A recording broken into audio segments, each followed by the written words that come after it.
लेकिन इस महान साइंटिस्ट की इस बात को एक साइंटिस्ट ने गलत साबित कर दिया था। तो दोस्तों, आज हम इस वीडियो में इसी साइंटिस्ट के बारे में बात करने वाले हैं जिसने एरिस्टोटल को गलत साबित कर दिया था। एरिस्टोटल का जन्म 384 बीसी में हुआ था, जिन्होंने बोला था कि अगर हम दो अलग चीजों को ऊपर से नीचे की तरफ फेंकेंगे तो जिसका वेट ज्यादा होगा वो पहले नीचे आ गिरेगा। इस बात को 2000 सालों तक पूरी दुनिया सही मानती थी। इसके बाद जन्म हुआ एक महान फिजिसिस्ट जिसका नाम गैलीलियो गैलीली था, जिनका जन्म हुआ था 15 फरवरी 1564 में इटली के पिसा शहर में। गैलीलियो एक फिजिसिस्ट, फिलोसोफर, एस्ट्रोनॉमर और मैथमेटिशियन भी थे। 1581 इस साल जब उनकी उम्र 17 साल की थी, तब एक दिन गैलीलियो जब चर्च में प्रेयर के बाद बैठे हुए थे, तब उन्होंने देखा चर्च के ऊपर एक झूमर जो कॉन्स्टेंटली हिल रहा था। थोड़ी देर के बाद हवा जब और जोर से चलने लगी, तब झूमर और भी जोरों से हिलने लगा। इसके बाद उन्होंने अपने नर्व्स की पल्स के साथ उस झूमर के दोलन की टाइमिंग को चेक किया।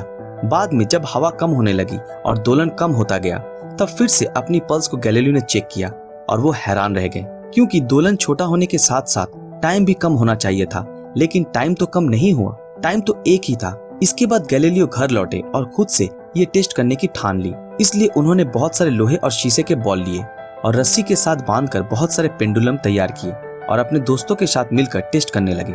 जिसके बाद उन्होंने देखा सारे पेंडुलम का समय एक ही आ रहा था। पेंडुलम चाहे किसी भी चीज से बना हो, उसका समय एक ही आ रहा था। बाद में उन्होंने रस्सी की लंबाई को और बढ़ा दिया, जिसके बाद गैलीलियो ने देखा कि लंबाई को बढ़ाने से दोलन की समय में चेंज आ रहा था। इसका मतलब समय लंबाई के साथ आनुपातिक है। इसके चलते गैलीलियो को यह बात समझ में आ चुकी थी कि जिस तरह पेंडुलम की बॉल का वेट उसके दोलन के समय उसकी स्पीड के ऊपर प्रभाव नहीं डालता, ठीक उसी तरह ऊपर से किसी चीज को नीचे की तरफ फेंके तो उस पर उस ऑब्जेक्ट की भार का कोई प्रभाव नहीं पड़ता। गैलीलियो ने यह बात जब प्रोफेसर को बताई, तब वो गैलीलियो के ऊपर भड़क गए और उन्होंने बोला, एरिस्टोटल ने इस बात को बहुत पहले ही बताया है कि किसी चीज का गिरना उसकी वेट के ऊपर निर्भर करता है। इसके बाद गैलीलियो ने बहुत सारे टेस्ट किए और इस नतीजे पे पहुंचे कि अगर हम दो अलग अलग चीजों को वाइंडलेस जगह पर, दोनों ही चीजें एक ही समय पर नीचे आ गिरेंगी, चाहे उसका वेट जो भी हो।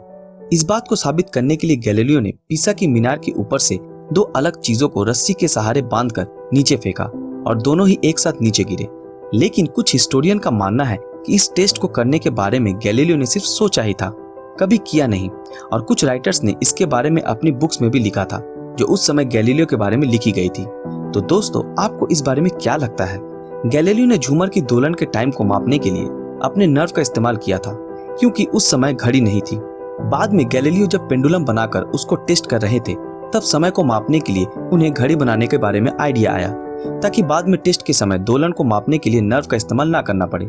इसके चलते गैलीलियो ने घड़ी बनाने की बहुत कोशिश की, लेकिन वो बना नहीं पाए। बाद में क्रिश्चियन हिगिंस ने इस पेंडुलम के आधार पर पहला पेंडुलम घड़ी का इन्वेंशन किया, जो लगभग 250 साल से दुनिया को समय बताने वाला सबसे अच्छा घड़ी हुआ करता था। गैलीलियो गैलीली को 1609 में टेलीस्कोप के बारे में पता चला, तब उन्होंने खुद का टेलीस्कोप बनाया। बाद में गैलीलियो ने उसमें बहुत ज्यादा सुधार भी किए। गैलीलियो ने टेलीस्कोप का इन्वेंशन तो नहीं किया, लेकिन वो पहले इंसान थे जिसने किसी ऑप्टिकल इंस्ट्रूमेंट का इस्तेमाल करके यूनिवर्स को स्टडी किया था। गैलीलियो ने बोला था कि हमारे सोलर सिस्टम की मिडिल में सूरज है और सारे ग्रह सूरज का चक्कर लगाते हैं। ये बात पहले निकोलस कोपरनिकस ने भी कही थी, लेकिन किसी ने उनकी बात नहीं मानी। इसी बात को जब गैलीलियो ने बोला, तब उस समय के एस्ट्रोनॉमर्स ने इस बात को गलत बताया, जिसके चलते 1615 में इस बात को रोमन कैथोलिक चर्च ने जांच की और गैलीलियो की इस थ्योरी को गलत बताया गया, क्योंकि ये थ्योरी बाइबल के बताए गए कुछ बातों का खंडन करते थे। जिसके चलते गैलीलियो को दोषी माना गया और उनको मजबूर किया गया कि वो सबको ये बताएं कि उनकी ये थ्योरी गलत है। इसलिए उनको उम्र कैद की सजा भी दी गई, बाद में जिसको हाउस अरेस्ट में बदल दिया गया। इसके चलते 1638 में गैलीलियो की आंखों की रोशनी पूरी तरह से चली गई। इसके सिर्फ 4 साल बाद यानी 8 जनवरी 1642 में इस महान फिजिसिस्ट का देहांत हो गया। गैलीलियो गैलीली उस समय के एक महान फिजिसिस्ट थे।